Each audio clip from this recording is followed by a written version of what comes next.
हाँ, सभी को नमस्कार, गुड इवनिंग। आज हम पढ़ेंगे प्रश्नावली 1.2 कक्षा 10th की रियल नंबर वास्तविक संख्याएं। कल अपने प्रश्नावली 1.1 पढ़ा था। परिमेय संख्या और अपरिमेय संख्या अपने 2 दिन पहले पढ़ा था। आज हम पढ़ेंगे अपरिमेय संख्याओं को सिद्ध करना, कैसे अपन सिद्ध करते हैं। अपरिमेय संख्या किसे कहते हैं?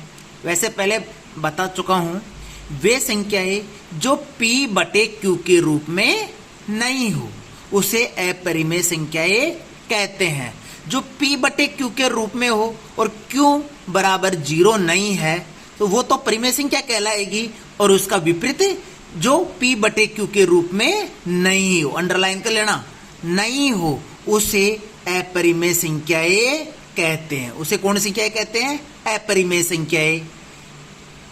जैसे उदाहरण के √2, √2, √3, √6, पाई, 0.101010 डैश डैश डैश, ये -√2 बटा √3, ये भी अपरिमेय संख्या होगी।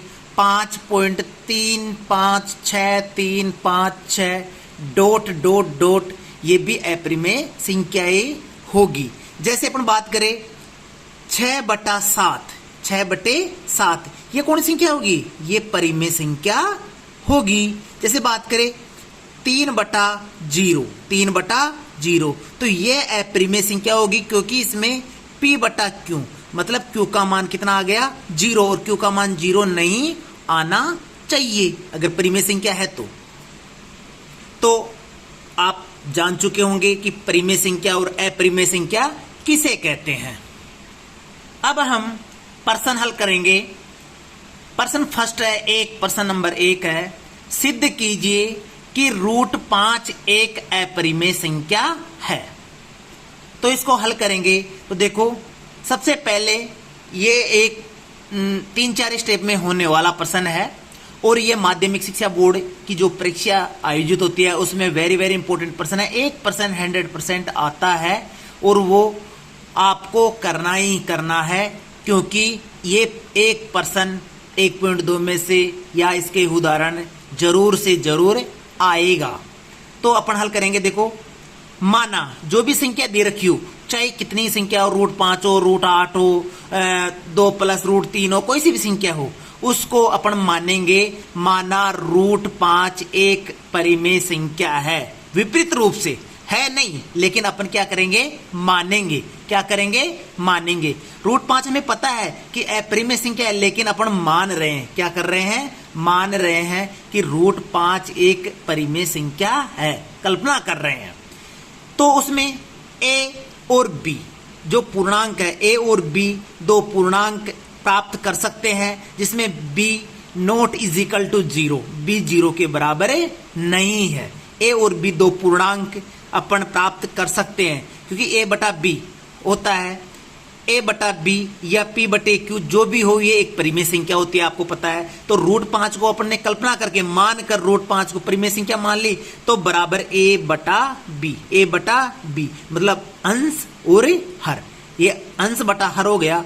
तो इसका मतलब ये संख्या परिमेय संख्या है। A बटा B क्या है? परिमेय संख्या, और B का मान 0 के बराबर नहीं है, तो इसका मतलब A बटा B परिमेय संख्या है, तो √5 भी परिमेय संख्या है। दोनों, और अपन ने मानना भी था, कल्पना भी की थी। आगे देखते हैं कि A बटा B को, इस B को अपन वज्र गुणा करेंगे। इस B को क्या करेंगे? वज्र गुणा करेंगे। इधर B को √5 से गुणा करेंगे, तो देखो √5 गुणा B, √5 गुणा B बराबर A प्राप्त हो गया हमें। √5 गुणा B बराबर A हमें प्राप्त हो गया।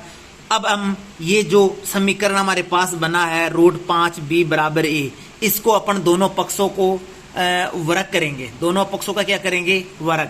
तो √5B का होल स्क्वायर बराबर A का होल स्क्वायर, इसका स्क्वायर करेंगे तो √5 का स्क्वायर 5 हो जाता है, क्योंकि किसी भी संख्या के ऊपर रूट हो और उसका वर्ग करे तो रूट हट जाता है, वह संख्या अकेली रह जाती है, तो रूट 5 का स्क्वायर 5 और b का स्क्वायर b स्क्वायर बराबर 1 का होल स्क्वायर 1 का स्क्वायर। ये समीकरण 1 हमें प्राप्त हो गया। हमें पता है कि जो a स्क्वायर, ये a स्क्वायर है वो इस 5 से विभाजित हो रहा है। ये a स्क्वायर है, ये a स्क्वायर पूरा है वो किससे विभाजित हो रहा है? 5 से, क्योंकि 5 यहाँ b से गुणा है और 5 का इधर भाग देंगे तो विभाजित होगा, भाग देंगे तो 5 से क्या हो रहा है? विभाजित हो रहा है।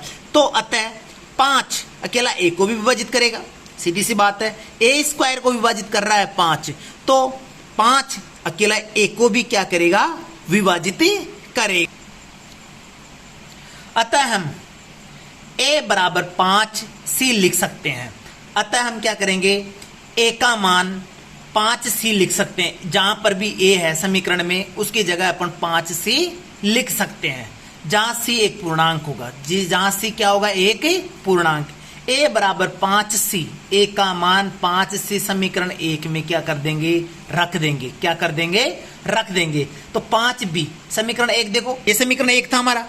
5b स्क्वायर बराबर a स्क्वायर, तो 5b तो वैसे कि 5b स्क्वायर तो वैसे कि वैसे, और a स्क्वायर की जगह 1 की जगह अपन कितना रख देंगे? 5c रख देंगे। अपन a की जगह 5c रखेंगे तो 5b स्क्वायर की जगह वैसे के वैसे, और इस 5c की जगह सॉरी a की जगह 5c रख दिया a की जगह, और स्क्वायर है तो स्क्वायर रख दिया। फिर 5b स्क्वायर बराबर 5 का होल स्क्वायर कितना होता है? 25, और c का स्क्वायर c स्क्वायर। अब अपन क्या करेंगे? इस 5 का इधर क्या दे देंगे?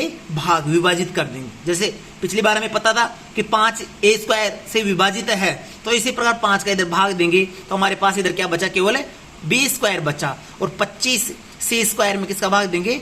5 का भाग देंगे। तो b स्क्वायर का मान कितना? 5 कम 25, 5 c स्क्वायर। b स्क्वायर का मान कितना बचा? 5 c स्क्वायर, 5 c स्क्वायर। अतः b स्क्वायर 5 से भी विभाजित हो जाता है, हमें पता है। ये b स्क्वायर है, ये 5 से भी क्या होगा? विभाजित। ये b स्क्वायर इस 5 से भी विभाजित होगा, क्योंकि 5 इधर c स्क्वायर से गुणा में है तो इधर जाएगा तो भाग देंगे। तो ये 5 b स्क्वायर से 5 विभाजित करेगा b स्क्वायर को। अतः b को भी 5 से विभाजित होना पड़ेगा। b किससे विभाजित होना पड़ेगा? 5 से विभाजित होना पड़ेगा। अतः a और b में कम से कम एक उभयनिष्ठ गुणनखंड 5 है। a और b में क्या है? कम से कम एक उभयनिष्ठ गुणनखंड 5 है। अतः जो कि विरोधाभास है। और विरोधाभास क्यों है? क्योंकि अपन ने कल्पना की थी, माना था कि जो हमारे पास संख्या है √5 है वो एक परिमेय संख्या हो है। ये अपन ने क्या माना था? कल्पना की थी, माना था। अब विरोधाभास हो रहा है। a और b सहभाज्य है, सहभाज्य। अतः √5 एक अपरिमेय संख्या होगी। इति सिद्धम। ये हमारा प्रश्न हल हो गया है। तो इसके 3-4 स्टेप है। सबसे पहले अपन को कोई भी परिमेय संख्या होगी उसको a/b के रूप में परिमेय संख्या माननी है। उसके तत्पश्चात हम उसका वर्गमूल करेंगे अगर जरूरत होगी, पक्षांतरण करेंगे जरूरत होगी तो, और उसका फिर अपन कल्पना करके जो विरोधाभास होगा, और विरोधाभास होगा तो एक तरफ तो परिमेय संख्या है, एक तरफ अपरिमेय संख्या है, तो विरोधाभास तो होगा ही, क्योंकि अपन ने शुरू में कल्पना की थी। तो इसलिए √5 एक अपरिमेय संख्या होगी। HP इति सिद्धम। अब दूसरा प्रश्न है, प्रश्न नंबर 2। ऐसे ही बच्चों आपको उदाहरण भी करने हैं, और जो बाकी के प्रश्न है, तीसरा जो प्रश्न है उसके तीनों प्रश्न आपको हल करने हैं होमवर्क के तौर पे। अब बता रहा हूं, सिद्ध कीजिए कि 3 + 2 √5 एक अपरिमेय संख्या है। एक अपरिमेय संख्या है। सबसे पहले 3-4 स्टेप में पूरा होगा। बता रहा हूं कि सबसे पहले कोई भी अपरिमेय संख्या अपन को दे रखी हो उसको माना कि 3 + 2 √5 एक परिमेय संख्या है। सबसे पहले उसको परिमेय संख्या के रूप में माननी है, कल्पना करना है नहीं, लेकिन इसको मानना है और परिमेय संख्या मानना है। सहभाज्य संख्या 2 ए और बी अपन को ज्ञात कर सकते हैं। दो सहभाज्य संख्या लेनी है ए और बी जिसमें बी का मान 0 के बराबर नहीं होना चाहिए। अतः 3 प्लस 2√5 बराबर ए बटा बी होगा। सीधी सी बात है कि 3 प्लस 2√5 बराबर ए बी बराबर ए बटा बी है। अब पक्षांतर करेंगे 2 प्लस 2√5 को तो अपन इधर दाएं पक्ष में ले जाएंगे और a बटा बी को अपन ले जाएंगे बाएं पक्ष में। तो ये है a बटा बी का प्लस का चिन्ह इधर हो जाएगा तो माइनस का चिन्ह हो जाएगा। ये प्लस का 2√5 इधर जाएगा तो किसका हो जाएगा? माइनस का। ठीक है, अपन चूंकि a और b पूर्णांक a बटा बी जा था, a और b क्या है? पूर्णांक है, इसलिए 3 माइनस a बटा b अपन एक परिमेय संख्या है। हमें पता है ये पूरी कौन सी संख्या हो गई? परिमेय संख्या। ये कौन सी संख्या है? परिमेय संख्या। कौन सी संख्या है ये? परिमेय संख्या। ये परिमेय संख्या है और इसके बराबर में ये संख्या है तो ये भी कौन सी संख्या होगी? परिमेय संख्या। सीधी सी बात है। सीधी सी क्या बात है कि यह जब परिमेय संख्या है तो ये भी बराबर में है तो परिमेय संख्या है। अच्छा, अर्थात -2√5 भी एक परिमेय संख्या होगी। जब यही संख्या परिमेय और बराबर का चिन्ह है तो ये भी परिमेय संख्या होगी। परंतु इसका विरोधाभास प्राप्त होता है। इसका क्या होता है? विरोधाभास प्राप्त होता है कि -2√5 तो एक अपरिमेय संख्या है। हमें पता है कि रूट की कोई भी संख्या हो वो अपरिमेय संख्या होगी। यह विरोधाभास अपन गलत कल्पना या मानना था उसके कारण हुआ। हमें पता है ये विरोधाभास क्यों हुआ है। ये विरोधाभास क्यों हुआ है? क्योंकि अपन ने शुरुआत यहां पर जब अपन ने इस संख्या को 3 प्लस 2√5 को परिमेय संख्या मान ली, इसकी वजह से विरोधाभास हुआ है। गलत कल्पना कर ली थी अपन ने, इसको परिमेय संख्या माना था, इसीलिए ये विरोधाभास अपन गलत कल्पना या मान के कारण हुआ है। 3 प्लस 2√5 एक परिमेय संख्या है। हम निष्कर्ष निकालते हैं। हम क्या निकालते हैं? निष्कर्ष निकालते हैं कि 3 प्लस 2√5 एक अपरिमेय संख्या है। कौन सी संख्या है? अपरिमेय संख्या है। तो बच्चों देखो, 3 प्लस 2√5 विरोधाभास के कारण, अपनी गलत कल्पना के कारण परिमेय संख्या मान लेती जो कि अब गलत है, इसलिए ये परिमेय संख्या ही होगी। इति सिद्धम। ये जो 1.2 है प्रश्न वाली, उसके मैं आपको बता दूं, इसका 1% 100% माध्यमिक शिक्षा बोर्ड की जो एग्जाम लगेगी मार्च अप्रैल में, उसमें आने वाला है और आप अच्छे से इसको तैयार कर लीजिए। फिर मैं एक बार बता रहा हूं कि अपरिमेय संख्या और परिमेय संख्या। परिमेय संख्या कौन संख्या? परिमेय संख्या। परिमेय संख्या उसे कहते हैं जो P बटा Q के रूप में हो, लेकिन Q का मान क्या नहीं होना चाहिए? 0 के बराबर नहीं होना चाहिए। Q का मान किसका बराबर नहीं होना चाहिए? 0 के बराबर। P बटे Q के रूप में हो, जैसे 10/3 अंश और हर है, 5/7 है, 2/6 है, 7/1 है। अब ये मैं बात करूं 9/0, 9/0, क्या ये परिमेय संख्या है? बच्चों क्या परिमेय संख्या है? नहीं। क्यों? क्योंकि इसमें अंश तो 9 है, लेकिन हर Q का मान कितना है? 0।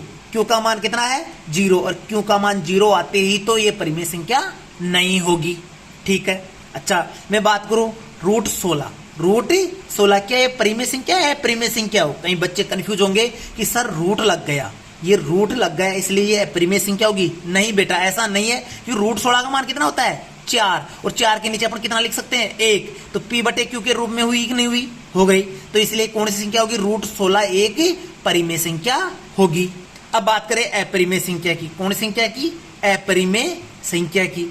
अपरिमेय संख्या की। तो अपरिमेय संख्या जो भी P बटे Q के रूप में नहीं हो, जो भी P बटे Q के रूप में नहीं हो, इस रूप में नहीं हो, इस रूप में नहीं हो, इस रूप में नहीं हो, वो सभी संख्याएं अपरिमेय संख्या होगी।